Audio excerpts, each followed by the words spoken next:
All right. So I might get us going, Krystal. I'll remind everyone to make sure you're muted.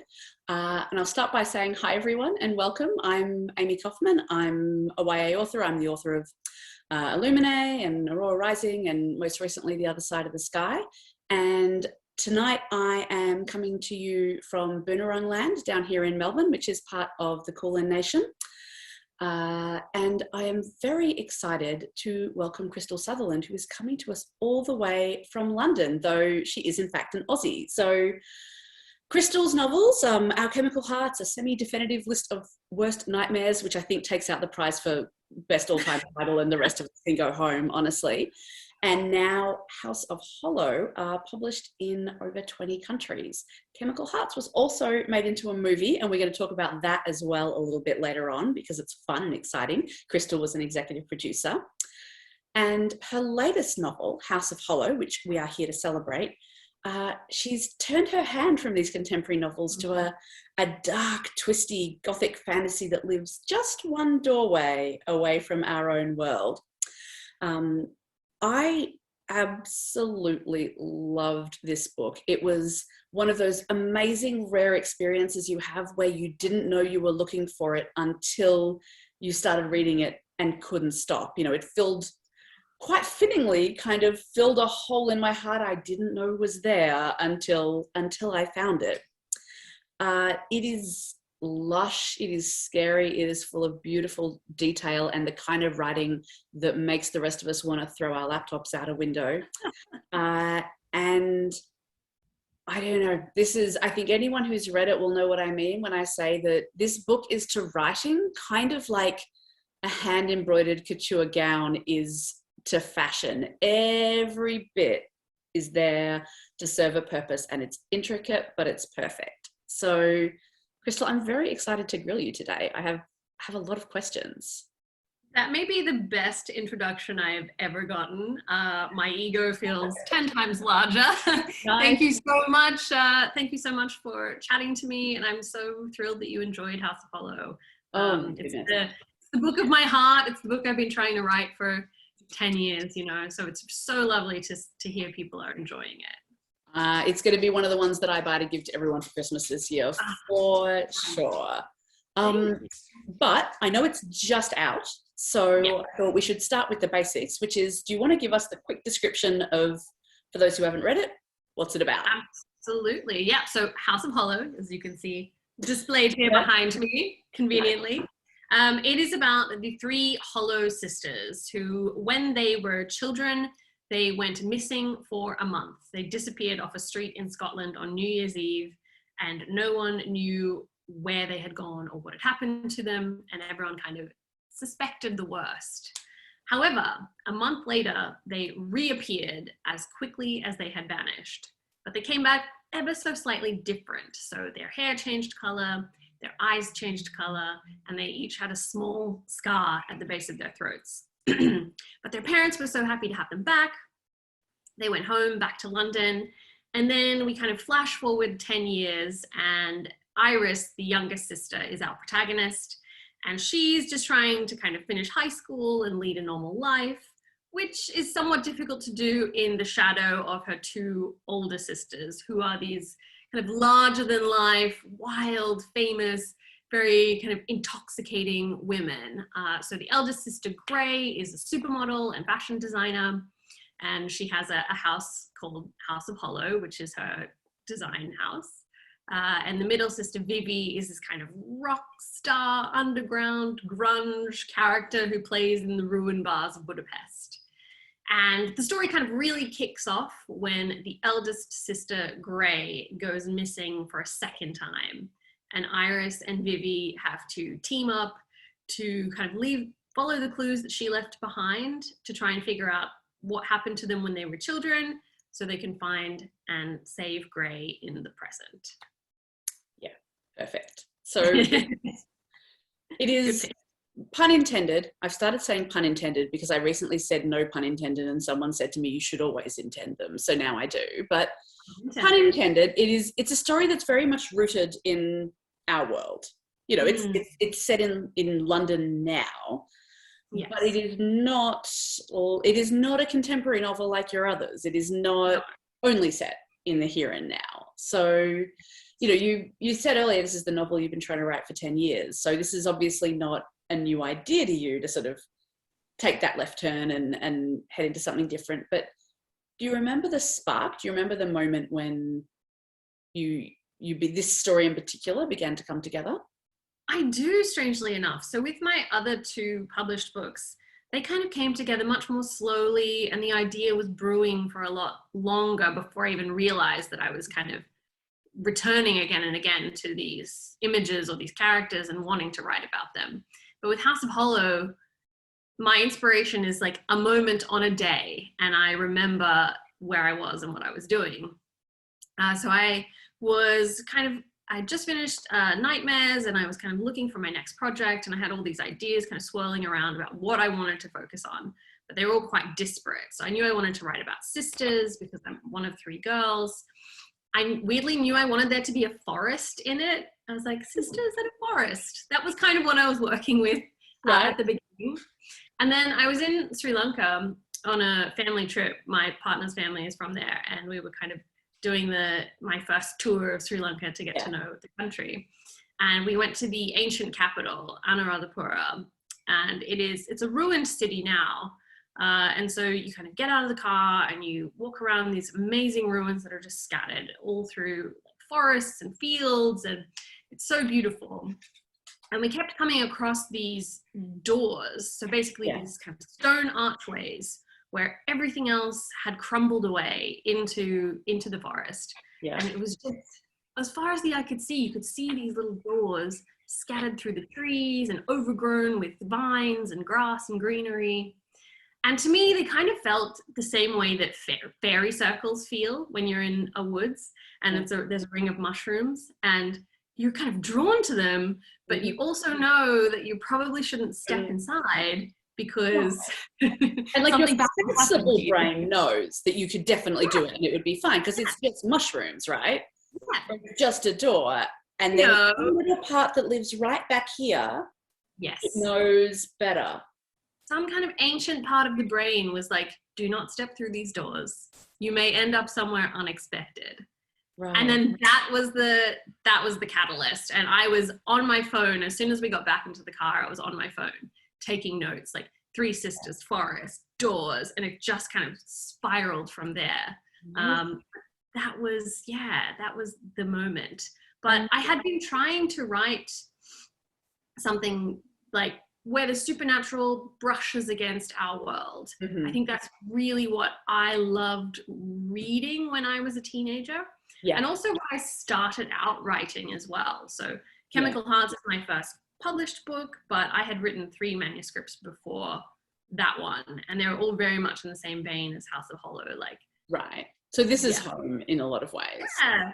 It felt like coming home. It was really the most enjoyable writing process I think that I've had, because, I'd been trying to tell these stories when I was 18 and 20 and 22, but I didn't have the skill set yet as a writer to do justice to the story I wanted to tell.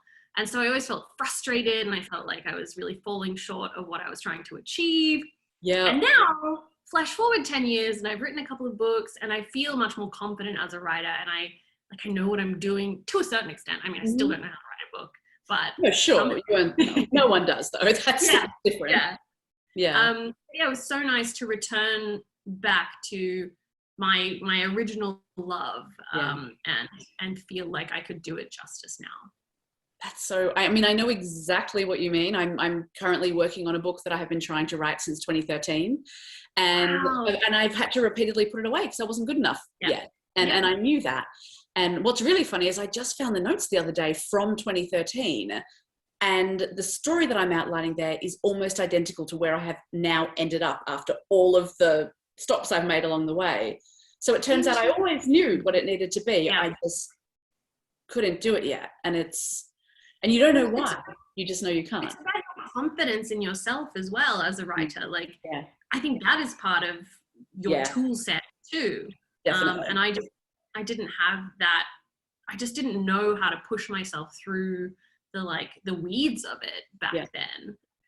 But now I kind of trusted in the process a little bit more, maybe. Like, I didn't know all the answers of the plot when I started writing, but I kind of trusted that I would find my way to them eventually. And yeah. Well, and I think that is one of those areas where when it's worked a few times, you begin to realize it may work again. Which is not to say you don't still have those moments in the middle where you think, oh my goodness, it's terrible, I'm terrible, and everything. Yeah. I mean, that's 80% of the writing process. Sure, right. All right, so we've got inspo from, we've got the flash of sisters and forests, and we've got the doorways. Fashion was clearly also an inspiration, not just because we have Gray Hollow, who's a fashion designer and a supermodel, but because you know, the lush descriptions of everything that everyone wears, and of even, you know, I was flicking through a couple of days ago, sort of getting ready for the event, and you know, the description of the light that is, you know, coming into a laneway in London, and you know, how golden and honeyed it is. That kind of lush detail is everywhere. So I feel like you definitely went to fashion for this. Yeah, absolutely. I mean, I was really drawn to designers like Alexander McQueen, where they're just so rich and visual, and kind of, I wanted this to feel like an Alexander McQueen fairy tale, or like an old Grimm Brothers fairy tale by way of Alexander McQueen, like stylish and glamorous, but with this undercurrent of kind of eerie darkness, which I think his designs do really well. And so, I mean, it was strange, but yeah, I did look through a lot of like Alexander McQueen designs to kind of set the tone for what I wanted the book to feel like, and the atmosphere that I was trying to evoke, which I've never done before with like looking at images like that, I suppose, and trying to draw that into the story. But I suppose it's as valid as a playlist, isn't it? It's a visual playlist. Yeah.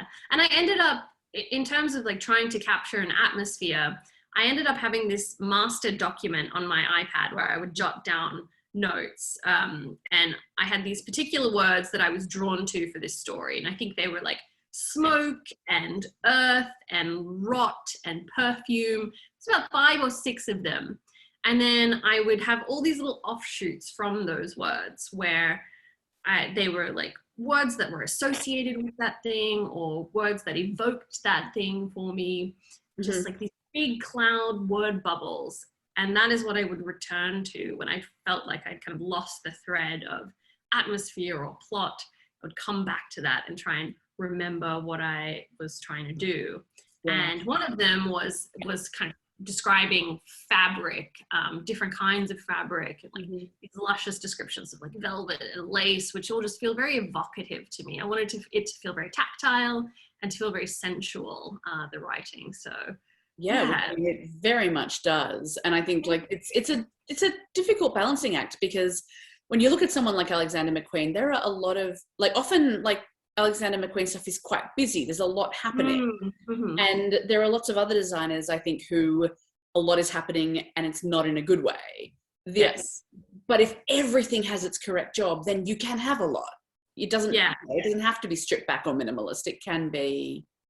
Yeah, and I think, I don't know, the way I learned to write was always very focused on minimalism, you know, like Ernest Hemingway, be as sparse as possible as you can with, you never use an adjective, like, and I feel like that's how I was trained as a writer. And I feel such a rebellion against that now. And I feel like so fully willing to embrace this much more luscious prose, which is the way that I love to write. And I feel like I just love seeing other writers who do that as well. I think Melissa Albert, who wrote The Hazelwood, has this similar kind of lush writing style. And I just think her prose is perfection. So I find myself very drawn to that kind of storytelling, and very like excited by that kind of language and using language in that way. So this is really my attempt to kind of see how I could describe things in new and interesting ways. I love that.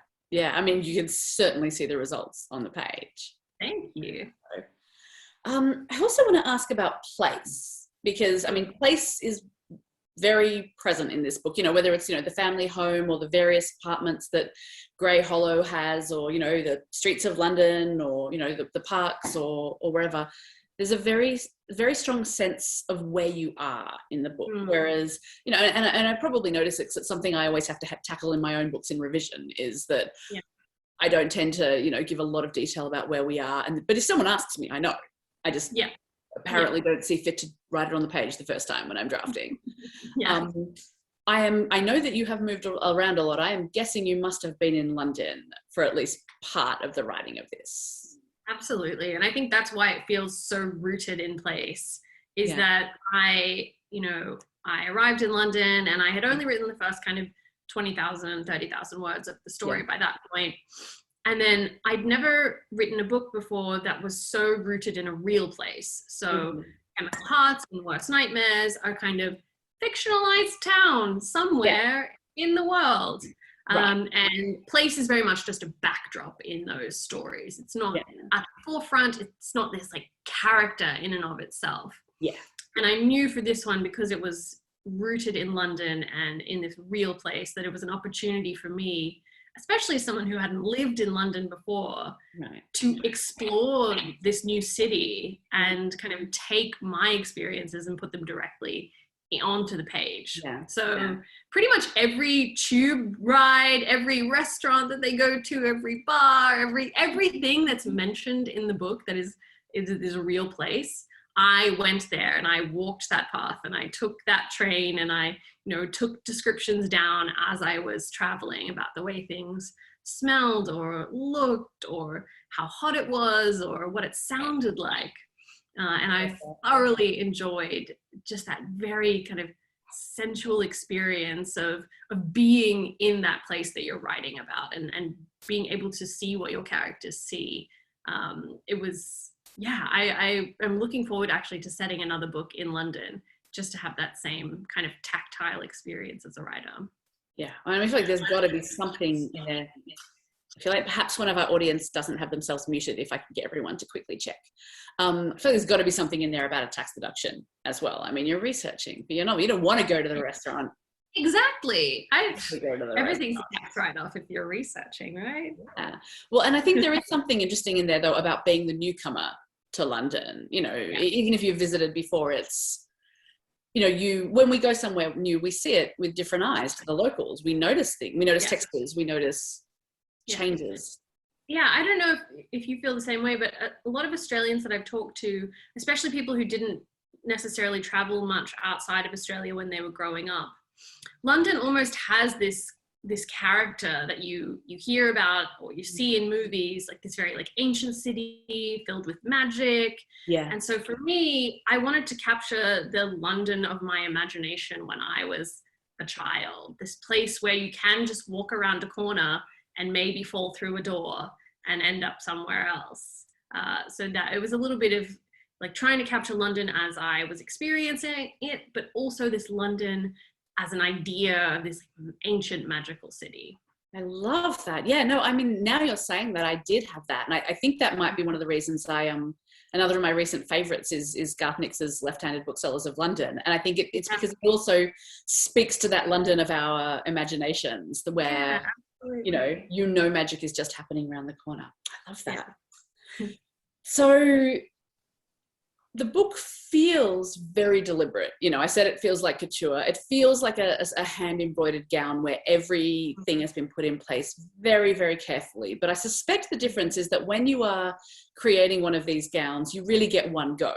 You know, you can't just unpick the stitching and try again. They'll be able to see where you did the embroidery the first time, whereas we get lots of passes. And I am guessing for a book this complex, there's no way it came out this way the first time. So how was the writing process on this one? You know, was it smooth, bumpy? What was the road? Smooth. Smooth is not how I would describe it. I mean, I loved it because I loved luxuriating in the language and creating the world, but I've never worked so hard on a book before. This was the toughest one, and it was because I started out with a very vague idea of what I wanted this book to be, right? Like we had the doors and the sisters and the forest, and I just tried like putting those elements together in so many different ways that weren't working, but I was so drawn to the initial thread of it that I was willing to keep coming back again and again. Yeah. But very much this was chop and rip apart and put back together, and even down to the final kind of editorial draft that we were working on before copy edits, I was still making big decisions about, who lives and who dies and who's the villain and what actually happened to them. Like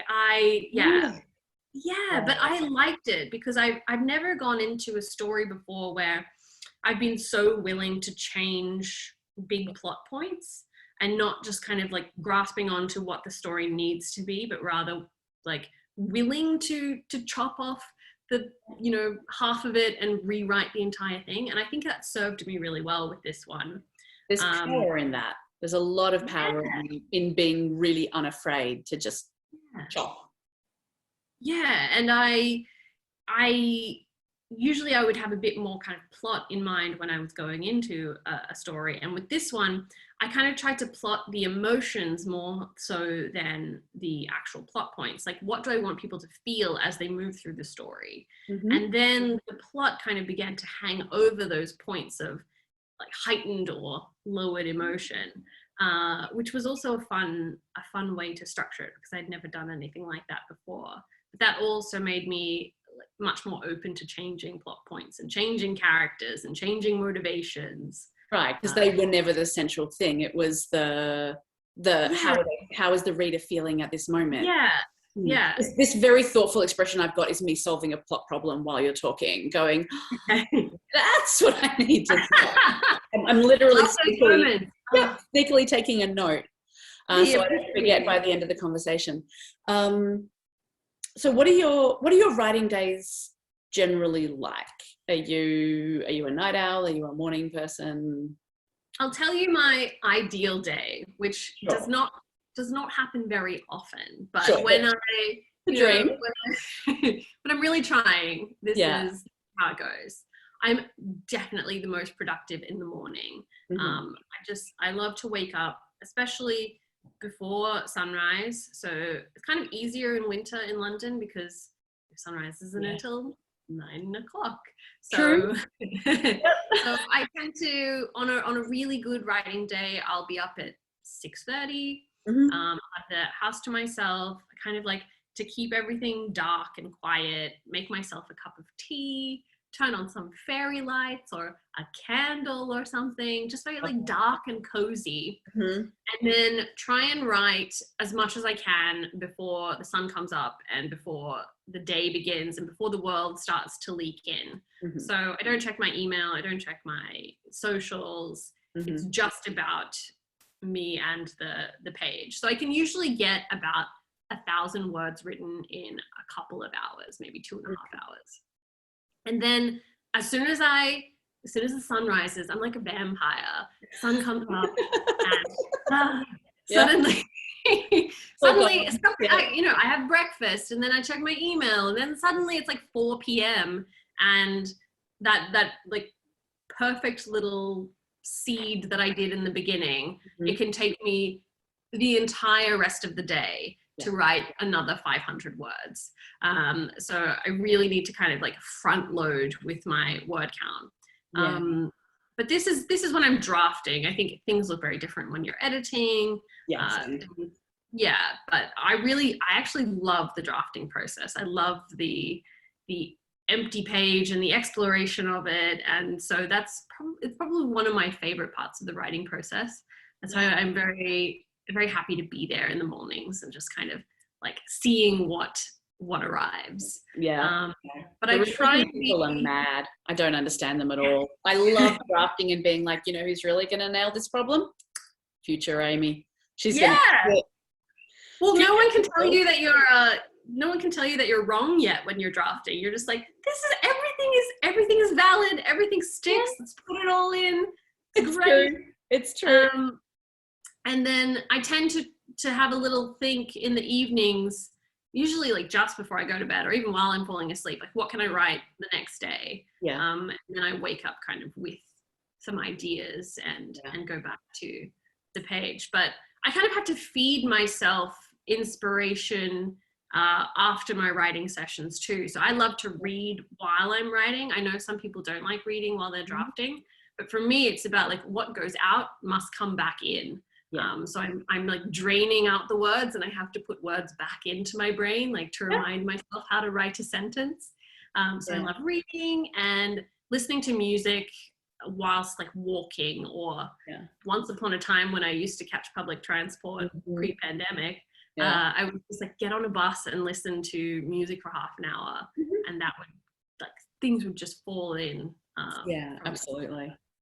Well, that actually leads me into another question I wanted to ask, because I've been interested in asking every writer I've spoken to over the last year about this, which is, how have you gone creatively over the last year? I feel like at the very beginning of all of this, as a group, we writers, in most cases a little foolishly, said, stand back, we got this. We already don't want to leave the house. We're already in our PJs all day. We were built for this. We've been trained all our lives. And then, of course, we discovered that, existential dread is actually terrible for creativity. And, had to reassess. But, I mean, you've been away from home as well. How have you found it? Yeah, it's been really tough. It's been super hard to be away from family and friends. I'm really grateful. So all my family's in Australia, and they've been totally safe the whole time, which has been kind of a weight off my shoulders, because at the beginning we just weren't sure what it was going to look like for anyone. And it ends up turning out that the UK had a much harder time of it than Australia did. So happy that they're there, but it's been a tough year for creativity. I think at the beginning, I was very used to spending a lot of time at home on my own, and that helped, I suppose, a little bit, but I was definitely a doom scroller for the first month. It was my full-time occupation to see what was happening on Twitter and on the news, and like keep track of numbers and lockdowns, and I just felt like I needed to know everything that was going on. As though at any moment you and I might be asked to take over the strategy, and we would need all these facts at our command. I'm going to be across everything just in case I need to. But I really burned out from that pretty quickly. Like, you're just taking in so much information, and I was in such a state of heightened anxiety that I had to. I remember there was this one day where I didn't look at the news until 5 p.m. and it was such a weight off my shoulders and such a triumph, because I'd become so addicted to just like information. And so that was the point where I began to kind of shift away from that a little bit and be able to even contemplate returning to doing something creative. So I was editing House of Hollow all through last year. And then the real turning point for me was doing NaNoWriMo, where you just don't have time to think about other stuff. You're very singularly focused for an entire month on writing 50,000 words. For people who don't know what NaNoWriMo is, National Novel Writing Month.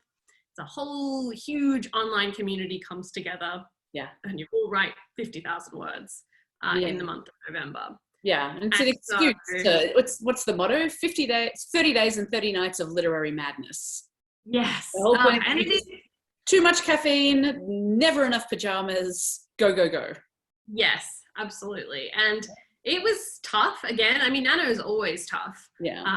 But for me, it was almost like this switch flipped back around, and I felt like fully into my creative mode again. So I was really happy with that. And then winter here has also been really just tough for the entire country. So we actually only came out of our winter lockdown a couple of weeks ago, and restaurants only opened for outdoor dining yesterday. So we spent a solid 3 months without seeing anyone outside of our household.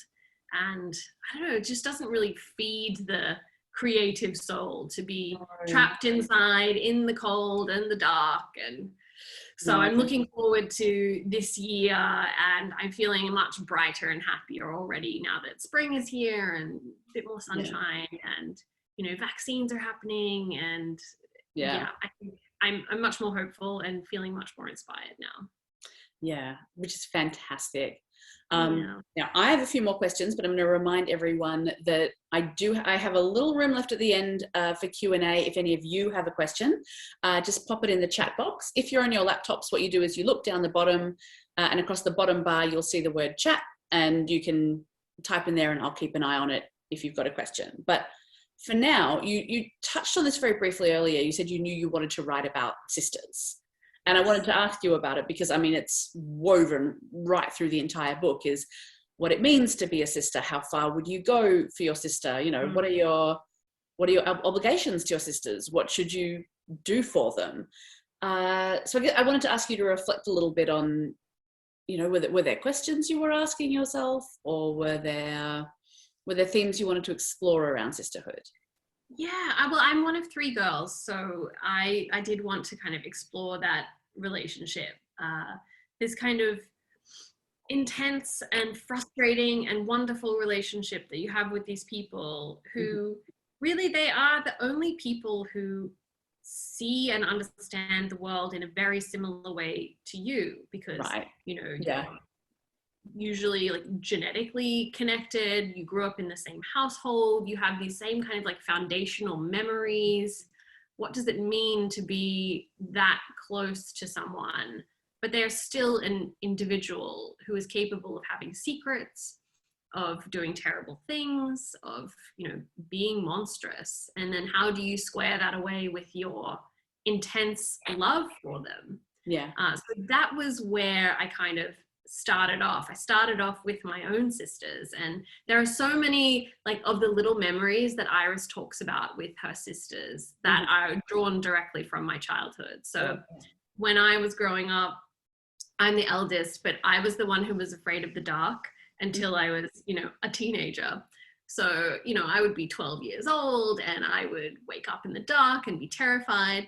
And then I would go and get my younger sisters out of bed and bring them into my room. And so I needed to be able to like touch both of their like wrists so I could feel their pulses, like they were right there beside me. And it just felt like magical and powerful, there being 3 of us connected. And I felt protected by that.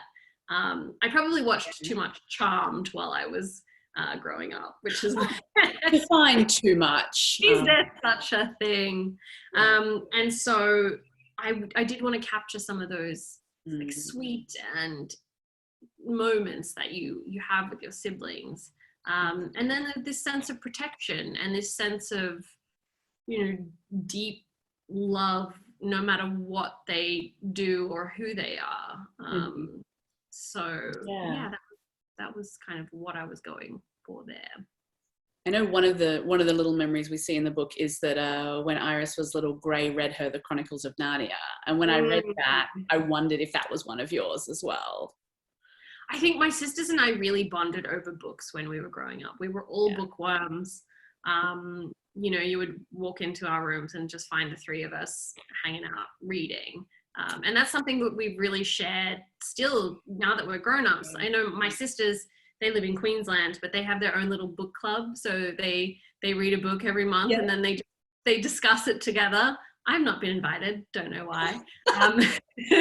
Probably because they meet up over coffee or something and do that. But we really connected over books, and we really connected over stories like Narnia and Harry Potter and, you know, Alice in Wonderland, which again, House of Hollow is very much informed by these portal fantasies after that same tradition. So it's very special to me in multiple ways. I love that. All right, so I have a lot of questions, but I'm also watching a few pop up in the chat. So I'm gonna try and be good and share the spotlight. But before I move on to the questions in the chat, I did want to ask, because I always like to ask, what's up next for you? Are you allowed to tell us anything about it? I'll tell you a little bit about it. Nothing is official with this one yet, but I'm working on another book set in London that is in a very similar vein to House of Hollow, where it's set in our world, but the supernatural kind of brushes up against it, and you are supposed to feel like around any corner there could be like a hidden world. So it's about 3 kind of lonely teenage girls who who are from very different backgrounds, but they all have some kind of link to the occult. And then there's also a series of murders that happen in London that are also kind of have this occult link. And so these three girls, through kind of fate and happenstance, meet up at a crime scene where a victim is, and decide that they're going to team up together and try and figure out who is killing people. And so it's been a lot of fun. Yeah, yeah. Like a supernatural serial killer thriller is what I'm calling it. So it's been so much fun. This is what I was working on for Nano. And again, just loving getting to, because my only hobby at the moment is walking. That's all we've been allowed to do for the past 4 months. So just walking through London and kind of soaking up the atmosphere of dark grey London, and all the magical secrets it holds. All research, everything is. Yeah. And I mean, really everything is. You just sometimes don't. Yeah. All right. Rowena has asked, and I love this question, could you share a little about what your support looked like in the context of writing this book? So, was it virtual communities of writers? Was it mentors? Because writing's a very solo sport. And many writers are introverts, but that doesn't mean that they can or should be left on their own too much. So I mean, this is something I struggled with for a long time, as you know, because I came to you for advice way back when, like, Amie, I'm lonely, what do I do? And I think I was in California at the time, and just I didn't have this strong sense of community around me. And then I moved to London and was welcomed so openly by the YA community here, and just kind of like found my people and found my place. And it's just been such a joy to have that support network. So we, in the before times, would even just meet up a couple of times a week and write in complete silence in a cafe. So, you'd meet up for 5 or 6 hours and you wouldn't talk to them, but just knowing that they're there, and that, you have a little break for a cup of tea in the middle, but just knowing that they're there and that they're going through the same thing as you, and that they understand the process, and that if you do complain about something, they get it, or, if you have a good thing happen, they understand how good it is, and they're there with the champagne. So I think having that in-person group has been wonderful. But then there's also been this kind of amazing new network and community of online writers during the pandemic, and that has been really wonderful as well. So there's a huge community of writers now in London. I think it's like 300 people who get on Zoom 3 times a day and write for an hour each time. Wow. In complete silence. And it's the same kind of effect. Like, you just know that someone else is writing at the same time. It is that gentle squeeze of everyone else that's terribly serious and seems to be going clack, clack, clack. So you sort of think, I better tune then. Exactly. No, very much so. I mean, I do that every Monday with a group of writers in person, and we switched to a Slack channel during the pandemic, and every morning we would get up, and on the little accountability channel, we would all say what we were going to do that day, and then we would come back at the end of the day and say what we had done. And it was, it was fine if you couldn't, if your plan was only to revise 3 chapters and chapter 1 turned into carnage, and, you were still there in the pieces of it at the end of the day, that was fine. But it was just something to make you kind of think, oh, I'm going to have to tell them, so I better do it. Accountability is so useful. Yeah. And it's something that you don't get naturally, because, if you're in an office, you have someone overseeing your day-to-day work, or you have a boss to answer to. And being your own boss can be great, but also if you're a terrible boss to yourself, it's not always like the dream. Yeah. So having that accountability is super useful. Yeah. I mean, the truth is we could sell a book, and the first time anyone would know we weren't writing it was 12 months later when we were supposed to turn in a draft. Yes. And, despite my extensive experience with this at university, writing a book, not actually something you can do the night before. So accountability, very valuable. All right. Jamie asks, for both of us as Australian authors writing for a global audience, do we find that we have to change our language to connect with them? are only like a few certain words that the Americans will pick up on and kind of change for their drafts. Things like service station, or little thing like faucet instead of tap. And I don't think about it that much while I'm writing, because I know someone will probably catch it in copy edits if the Americans want to have like a slightly different version. But I find, I don't change my language too much. There are only these kind of few specific words that I know will be picked up on. Yeah, and I mean, I tend to think that, I know, like when I was a kid, I looked things up when I didn't know what they were. Or I learned them from context, or I didn't know what they meant and I just read it anyway. And exactly. I mean, when we were writing Obsidio, we had an extensive debate with a copy editor about whether we were describing one guy's hairstyle as a quiff. It was kind of like a Tintin bit up the front here. Yeah. And the copy editor was absolutely convinced that nobody in America would know what a quiff was. And we said, well, either they can imagine the hairstyle of their choice, or head to dictionary.com. You don't even need a paper book these days. Yeah. I have occasionally sorry, go on. I was just going to say, I had a similar hair-related copy edit note on House of Hollow, where I think a character has a fringe, and they were like, it has to be bangs. No one's going to know what a fringe is. It's like, they're British. Like, these teenagers are British. They're not going to say bangs. No. That's so American. So I won fringe debate on that one. Yeah, there you go. Sometimes you find your hill, and you don't know why, and later you can't explain, but apparently in the moment, it's very important to die on it. This is where I plant my flag. Yeah, great. This word is far no further, America. I have upon occasion been praised for my futuristic slang, which was in fact just me speaking the way that I speak, and not realizing that Americans didn't, but we'll teach them something. This is one, so rat bag, Americans don't know rat bag, which is, I feel like pretty common in Australia, rat bag. So Chemical Hearts had rat bag all through it, and the rat bag was cut because no one knew what it was. No, All right, we live, we learn. That's a great word. And they could stand to pick it up. I know. They could. I think it does them good. All right, before we wrap, when we do events like this, I always like to ask, what have you been reading lately, or what are you about to jump into that you can't wait for? I have just finished reading The Electric Kingdom by David Arnold, which is a really wonderful kind of post-apocalyptic tale, but is really heartwarming at the same time. I think if you enjoyed Station 11, you'll really like this one. It's this kind of nesting doll tale with different timelines and different characters who are all kind of making their way through this post-flu pandemic apocalyptic wasteland. It's really good. And then I'm really looking forward to Luck of the Titanic, which comes out next month. Yes, looks fantastic.